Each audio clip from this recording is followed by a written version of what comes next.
హనుమకొండ జిల్లా Parakala MLA camp కార్యాలయం నుండి కాంగ్రెస్ పార్టీ ఆధ్వర్యంలో దాదాపుగా 500 మందితో పరకాల ఎమ్మెల్యే రేపూరి ప్రకాష్ రెడ్డితో పాటు టీపీసీసీ ఉపాధ్యక్షుడు దోమటి సాంబయ్యలు అంబేద్కర్ సెంటర్ వరకు ర్యాలీగా వెళ్లి అంబేద్కర్ కు పూలమాలలు వేసి కేంద్ర ప్రభుత్వ వైఖరికి నిరసనగా పరకాలలో మహాధర్నా నిర్వహించారు.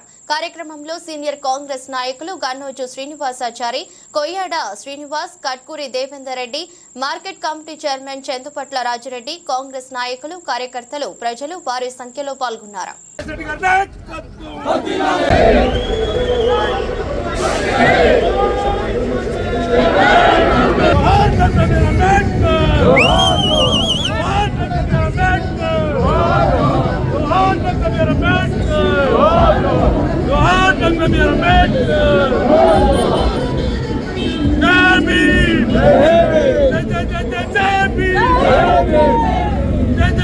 हटाओ, देश को बचाओ, मोदी को हटाओ, देश को बचाओ, मोदी को हटाओ, देश को बचाओ, मोदी को हटाओ, देश को बचाओ, मोदी को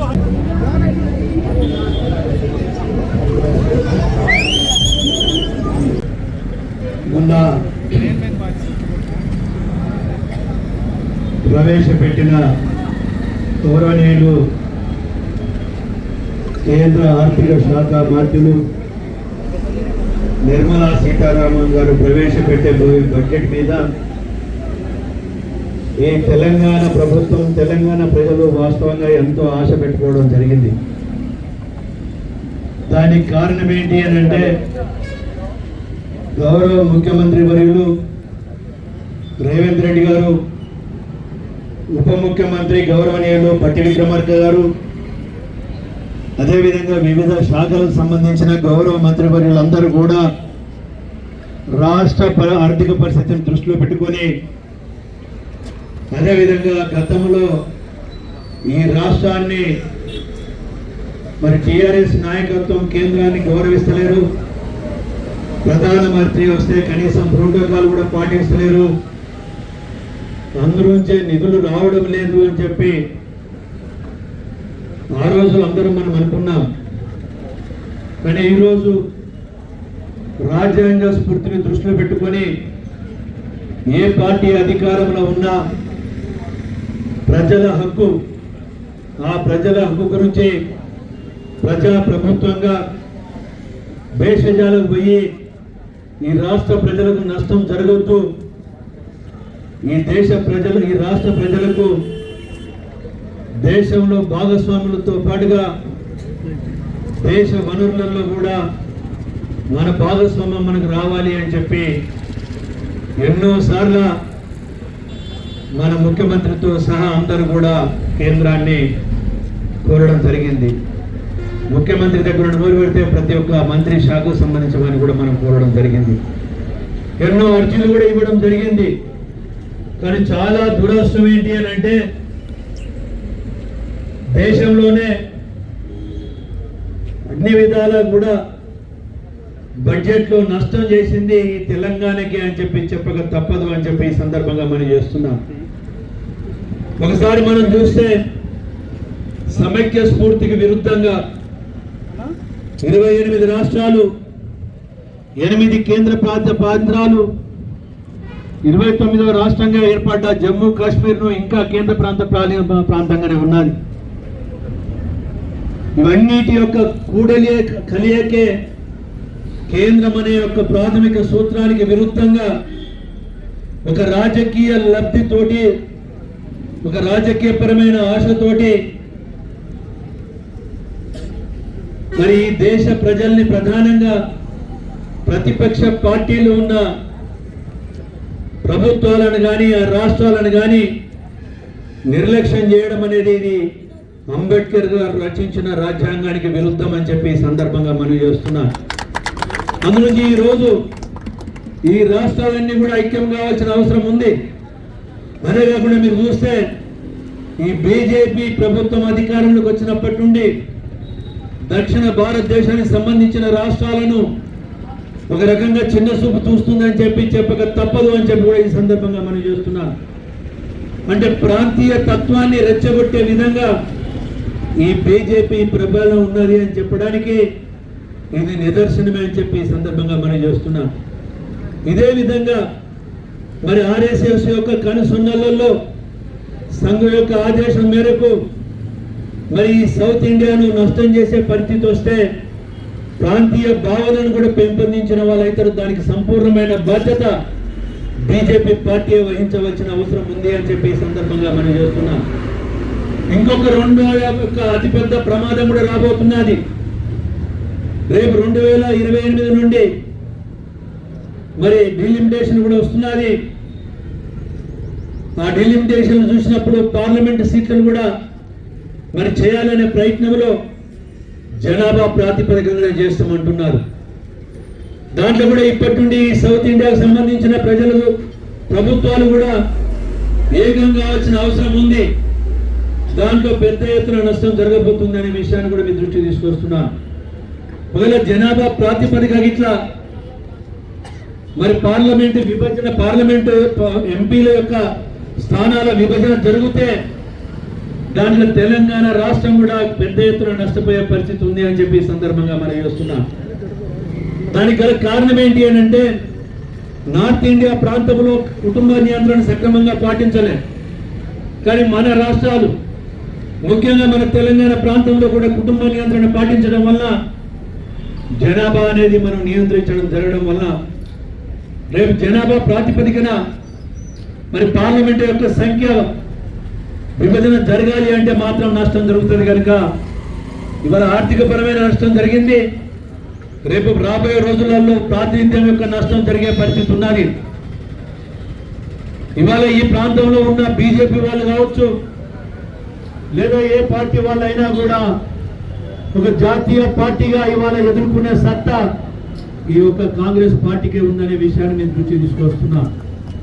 అంతేకాకుండా ఇవాళ కాంగ్రెస్ పార్టీ మీరు చూస్తే దేశంలోనే ప్రప్రదంగా రాహుల్ గాంధీ గారి యొక్క ఆదేశం మేరకు, మల్లికార్జున ఖర్గే గారి యొక్క సూచన మేరకు, ఆదేశం మేరకు సోనియమ్మ ఆశీర్వాదంతో కుల గణన కూడా చేపట్టడం జరిగిందనే విషయాన్ని దృష్టి తీసుకొస్తున్నాం. కానీ వాళ్ళ కుల గణన కూడా వ్యతిరేకం భారతీయ జనతా పార్టీ. అది ఆదాని లాంటి వాళ్లకు, అంబానీ లాంటి వాళ్లకు, ఉన్నత వర్గాలకు సంబంధించిన పార్టీ భారతీయ జనతా పార్టీ అని చెప్పి చెప్పక తప్పదు అని చెప్పి సందర్భంగా మనం చూస్తున్నాం. ఇవాళ మనం చూస్తే దేశ వనరులను వ్యాపార వర్గాలకు, ముఖ్యంగా పెద్ద పెద్ద కార్పొరేట్ కంపెనీలకు దోషిపెడుతున్నారు. కానీ ప్రజల్ని నిర్లక్ష్యం చేస్తున్నారు. ఇంతకుముందు మన సోదరులు చెప్పారు, 2014 ఎన్నికలలో ఒకసారి మీరు చూస్తే రైతులు పండించిన పంటలకు రూపాయికి 2.5 లాభం చేకూర్చే విధంగా రూపకల్పన చేస్తామని అన్నారు. ఇవాళ రైతుల ఆర్థిక పరిస్థితి ఏ విధంగా ఒకసారి మీరు ఆలోచించవలసిన అవసరం ఉంది. అదేవిధంగా 2 కోట్ల ఉద్యోగాలు ఇస్తామని అన్నారు. ఇవాళ నిరుద్యోగం అనేది దేశంలో వ్యతిరేకిపోతున్నది. ఇవాళ ఒక రకంగా చెప్పాలంటే తీసుకొచ్చి కూడా రైతులను ఇబ్బంది పెట్టాలని ప్రయత్నం చేస్తే రైతు ఉద్యమం ద్వారా మరి కేంద్రం మెడలు వంచి మరి ఏ విధంగా చట్టాలను రద్దు చేయడానికి ప్రయత్నం చేయడం జరిగిందో మీ అందరికీ దృష్టి తీసుకొస్తున్నారు. కానీ దురదృష్టం ఏంటంటే ఇప్పటికి కూడా వాటిని పూర్తిగా రద్దు చేయలే. ఒక రకంగా చెప్పాలంటే కోల్డ్ స్టోరేజ్లో చేపెట్టడం జరిగింది. అంటే ఒక దుర్మార్గమైన ఆలోచనతోటి వ్యవసాయంలో కూడా కార్పొరేట్ వ్యవస్థ తీసుకురావాలి అని చెప్పి పెట్టుబడిదారుల చేతిలో రైతుల యొక్క జీవితాలను బలిపెట్టాలని ఒక ప్రయత్నం కూడా మరి వెనుక డోర్ బ్యాక్ నుండి కూడా జరుగుతున్నది. ఆ చట్టాలను కోల్డ్ స్టోరేజ్ అని మాత్రమే పెట్టడం జరిగిందనే విషయాన్ని దృష్టి తీసుకొస్తున్నా. నేను ఎందుకంటున్నానంటే ఏ విధంగా ఈ దేశ యొక్క ఆర్థిక పరిస్థితితో భవిష్యత్తుతో ఆడుకుంటున్నదో ఈ ప్రభుత్వం అనే విషయాన్ని దృష్టి తీసుకొస్తున్నా. చంద్రశేఖరరావు గారేమో పూర్తి రాజ్యాంగాన్ని మారుతానంటే ఈ బీజేపీ ప్రభుత్వము ఆర్ఎస్ఎస్ యొక్క సూచనలతో రిజర్వేషన్లు అవసరమా అనే పద్ధతి కూడా తీసుకొస్తున్నారు అని అంటే ఇప్పుడు జరిగే నష్టంతో పాటుగా రాబోయే రోజులలో ఇంకెంత పెద్ద నష్టం జరగబోతుందో ఒకసారి మనం ఆలోచించవలసిన అవసరం ఉంది.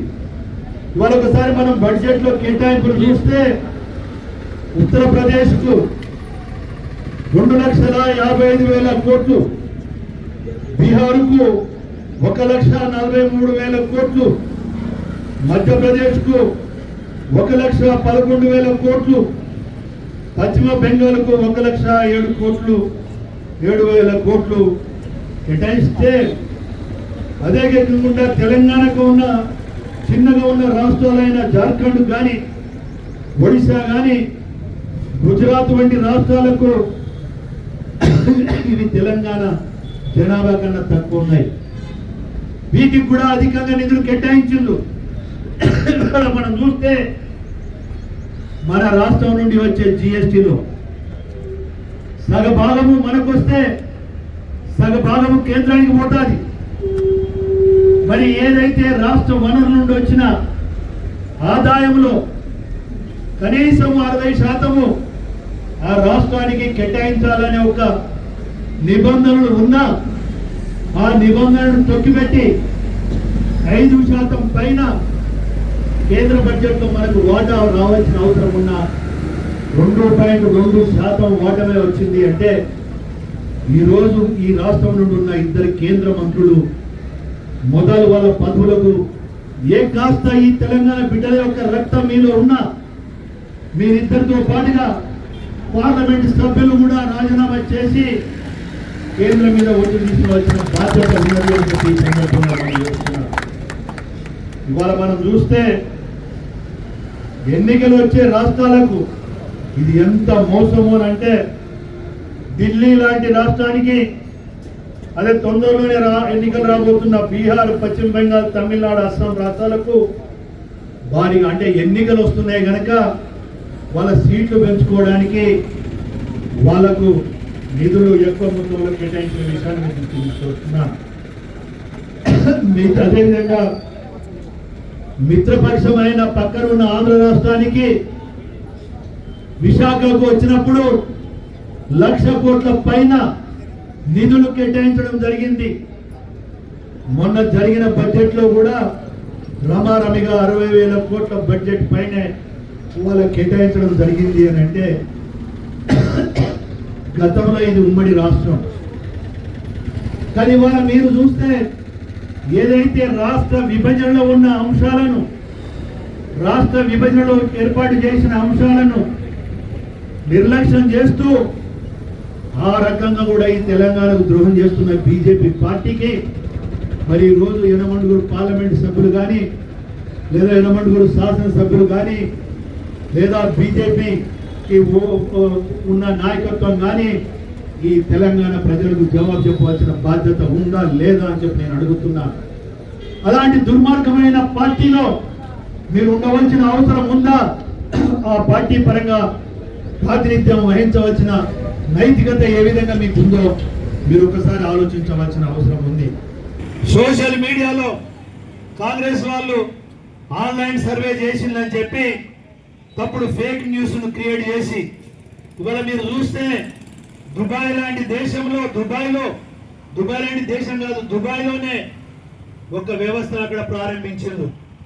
ఇవాళ 100 పైన ఛానల్స్ అక్కడ ఏర్పాటు యూట్యూబ్స్ టైపులో సోషల్ మీడియా గ్రూపులను డెవలప్ చేసి, ఎందుకంటే ఇక్కడ తెలంగాణలో చేస్తే దొరికితే బొక్క దోస్తాడు రేవంత్ రెడ్డి గారు అని చెప్పి ఇతర రాష్ట్రం నుండి అయితే ఏం చేయరని చెప్పి ఒక దుర్మార్గమైన ఆలోచనతోటి తప్పుడు సమాచారాన్ని ప్రజలకు పంపిస్తున్నారు.